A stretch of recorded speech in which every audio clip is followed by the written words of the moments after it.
Saudi Arabia's groundbreaking director, Haifaa Al Mansour, is challenging the status quo for women in film, from her homeland to Hollywood.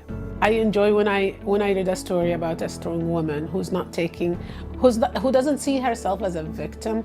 I feel there is something inspiring. Her feature debut, Wajida, is a moving story about a tenacious 10-year-old girl who enters a Quran competition to win money for a bicycle, which she is actually forbidden to ride. ألف مبروك. ها قولي لنا وش ناوية تسوين بالجائزة؟ أشتري سيكل محلي جنبنا. نعم. أشتري سيكل محلي جنب بيتنا، بس طبعا من دون كفرات اللي ورا لأني عارفة أسوق. طبعا أنت عارفة أن السيكل مو للبنات، خصوصا البنات المؤدبات المؤمنات اللي يخافون على روحهم وعلى شرفهم. بعدين أنا ما أعتقد أن أهلك بيوافقون. خلاص إحنا بنتبرع بالجائزة تحت اسمك وبعون الله تنالين الثواب. Wajida was the first feature entirely filmed in Saudi Arabia and the first feature film ever directed by a Saudi woman. The major challenge was like Saudi was segregated and people are not used to see women in the streets going outside and directing. It would have been a very loud statement. So I was in a van and I had to direct the film with a monitor and a walkie-talkie and talk to everybody on the phone. Haifaa's documentary, Women Without Shadows, explored the little-known lives of women in Saudi Arabia behind the abaya.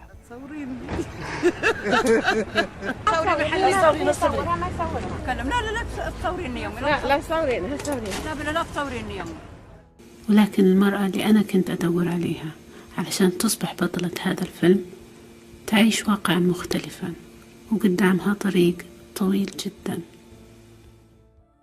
Following the breakout success of Wajida, Al Mansour's work began to attract international attention. In 2017, Haifaa directed the British period feature film Mary Shelley. It is my story. Did you ask this of Mr. Shelley when he first presented his work to you? Or do you save this insult for young women? And you dare to question a woman's ability to experience loss, death, betrayal, all of which is present in this story, in my story.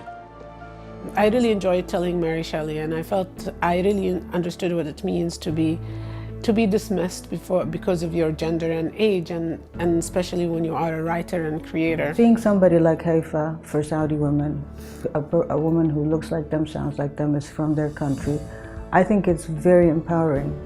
I think it makes what they would have thought impossible possible. This fall, her romantic comedy, Nappily Ever After, premiered on Netflix.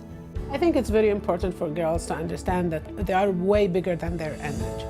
From a very young age, they get subjugated to what is beautiful and what is expected from them, and that affects their self-esteem and also accomplishments. Haifaa brought a sort of global perspective. Absolutely. About self-acceptance and things. It was more of an overview of what the women struggle around the world to find self-acceptance and to be oneself.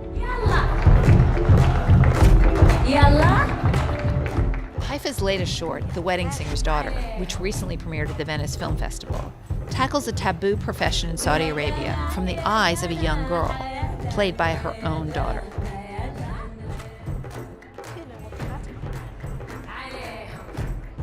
And still, I think in Middle Eastern societies, it's still like, especially female performers, are not seen or respected as they should.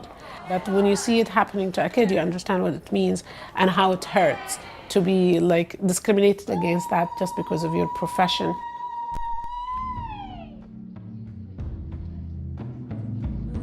Haifaa's films have inspired a new generation of filmmakers, and she continues to pursue stories with messages of women's empowerment.